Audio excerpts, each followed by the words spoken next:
ಶೀರ್ಷಿಕೆ ಸುಖವನದ ರಹಸ್ಯ ಮತ್ತು ಚಿಕ್ಕ ಸಿಂಹ ಶೂರ. ಸುಖವನ ಅರಣ್ಯ ಒಮ್ಮೆ ಕಾಲದಲ್ಲಿ ದೂರದ ಬೆಟ್ಟಗಳ ನಡುವೆ ಸುಖವನ ಎಂಬ ಸುಂದರ ಅರಣ್ಯ ಇತ್ತು. ಅಲ್ಲಿ ಎತ್ತರದ ಮರಗಳು, ಹೊಳೆಯುವ ನದಿಗಳು, ಬಣ್ಣ ಬಣ್ಣದ ಹೂಗಳು ಮತ್ತು ಸಂತೋಷದಿಂದ ಬದುಕುತ್ತಿದ್ದ ಪ್ರಾಣಿಗಳು ಇದ್ದವು. ಸುಖವನದಲ್ಲಿ ಜ್ಞಾನಿ ಆನೆ ಗಜರಾಜ, ಮಾತುಗಾರ ಗಿಳಿಮಿಡುಕು, ಚುರುಕಾದ ಕೋತಿ ಚಿಂಟು, ಶಾಂತ ಜಿಂಕೆ ಮೋಹಿನಿ ಮತ್ತು ಚಿಕ್ಕ ಸಿಂಹ ಶೂರ ಬದುಕುತ್ತಿದ್ದರು. ಶೂರ ಇನ್ನೂ ಚಿಕ್ಕವನಾಗಿದ್ದರಿಂದ ಎಲ್ಲರೂ ಅವನನ್ನು ಪುಟ್ಟ ಸಿಂಹ ಎಂದು ಕರೆಯುತ್ತಿದ್ದರು. ಆದರೆ ಶೂರನ ಹೃದಯ ತುಂಬಾ ಧೈರ್ಯದಿಂದ ತುಂಬಿತ್ತು. ಶೂರನ ಕನಸು ಒಂದು ದಿನ ಶೂರ ತನ್ನ ಸ್ನೇಹಿತರ ಜೊತೆ ಮಾತನಾಡುತ್ತಿದ್ದನು.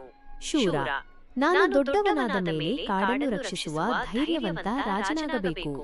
ಚಿಂಟು ಕೋತಿ, ಅಯ್ಯೋ ಶೂರ, ನೀನು ಇನ್ನೂ ಚಿಕ್ಕವನೇ. ಗಜರಾಜ ಆನೆ, ಗಾತ್ರ ಮುಖ್ಯವಲ್ಲ ಮಗನೇ, ಮನಸ್ಸು ದೊಡ್ಡದಿದ್ದರೆ ಸಾಕು. ಶೂರನಿಗೆ ಆ ಮಾತು ತುಂಬಾ ಇಷ್ಟವಾಯಿತು.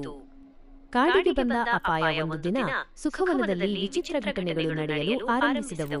ನದಿ ನೀರು ಕಡಿಮೆಯಾಯಿತು, ಹಣ್ಣುಗಳು ಬಾಡಲು ಆರಂಭಿಸಿದವು, ಪ್ರಾಣಿಗಳು ಭಯಪಡುವಂತಾಯಿತು. ಮಿಣುಕುಗಿಳಿ ಮೇಲಿಂದ ನೋಡಿ ಸುದ್ದಿ ತಂದಳು. ಕಾಡಿನ ಒಳಗಡೆ ಇರುವ ನೀಲ ಗುಹೆ ಬಳಿ ಏನೋ ರಹಸ್ಯ ನಡೆಯುತ್ತಿದೆ. ಎಲ್ಲರೂ ಭಯಪಟ್ಟರು. ಆದರೆ ಶೂರ ಮುಂದೆ ಬಂದನು. ಶೂರ, ನಾನು ಹೋಗಿ ಸತ್ಯ ಏನು ಅಂತ ನೋಡಿ ಬರುತ್ತೇನೆ. ಸಾಹಸ ಯಾತ್ರೆ ಶೂರನ ಜೊತೆ ಗಜರಾಜ, ಚಿಂಟು, ಮಿಣುಕು ಹೊರಟರು.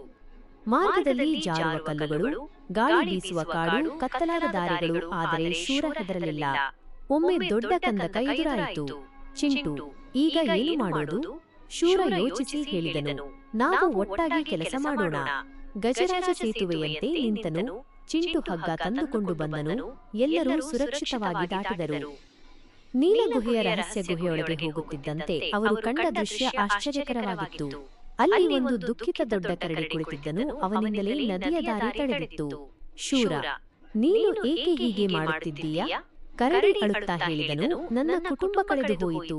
ನಾನು ಒಬ್ಬನೇ. ಶೂರನ ಹೃದಯ ಕರಗಿತು. ಧೈರ್ಯ ಮತ್ತು ದಯೆ. ಶೂರ ನಿಧಾನವಾಗಿ ಕರಡಿಗೆ ಹೇಳಿದನು, ನೀನು ಒಬ್ಬನೇ ಅಲ್ಲ.